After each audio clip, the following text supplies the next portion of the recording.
Anggota Komisi 2 DPR RI Komarudin Watubun menanggapi sengketa 4 pulau antara Aceh dengan Sumatera Utara. Ia menyebut Kementerian Dalam Negeri kurang kerjaan karena masih banyak persoalan lain yang lebih penting untuk dikerjakan. Menurut politisi PD Perjuangan ini, sengketa perbatasan tak hanya terjadi di Aceh saja, tapi di beberapa wilayah lainnya di Indonesia. Oleh karena itu, Watubun heran Kemendagri hanya mengangkat persoalan perbatasan di lokasi tersebut.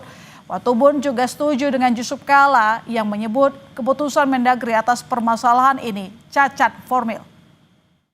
Saya pikir Mendagri kurang kerjaan, karena kan banyak pekerjaan penting yang harus diselesaikan kan. Yang disampaikan Pak Yusuf Kala memang ada benarnya ya Pak ya. Ya kan ada sejarahnya, ada datanya itu loh.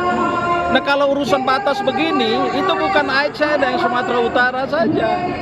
Ini seluruh Indonesia, apalagi di wilayah timur yang daerah pemekaran baru, batas-batasnya sampai sekarang kan belum jelas. Tapi saya tidak tahu pertimbangan apa, Mendagri kok fokus. Dan itu menjadi tema besar sekarang yang berita utama. Kemendagri terbuka dengan evaluasi terkait penetapan 4 pulau sengketa yang berada di antara Provinsi Aceh dan Sumatera Utara. Mendagri Tito Karnavian pun mengaku tak keberatan apabila ada gugatan hukum yang dilayangkan ke PT UN. Tito mengatakan pemerintah tak punya kepentingan pribadi dalam menentukan batas wilayah ini.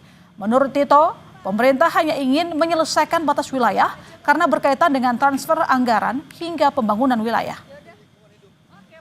Kita sangat terbuka untuk melakukan dialog, ya, dan kemudian ya kalau ada gugatan juga nggak apa-apa. Kalau seandainya gugatan itu memutuskan A atau B, kita juga akan ikuti. Kira-kira gitu. Pak, ini Gubernur Sumut juga membuka peluang bersama-sama Gubernur. Bagus, sangat bagus. Saya nggak mendengar ada migas. Saya belum pernah dengar, ini baru dengar nih. Jadi itu sangat bagus kalau seandainya dari bawah sendiri menyelesaikan. Kita dari pusat sedang sekali.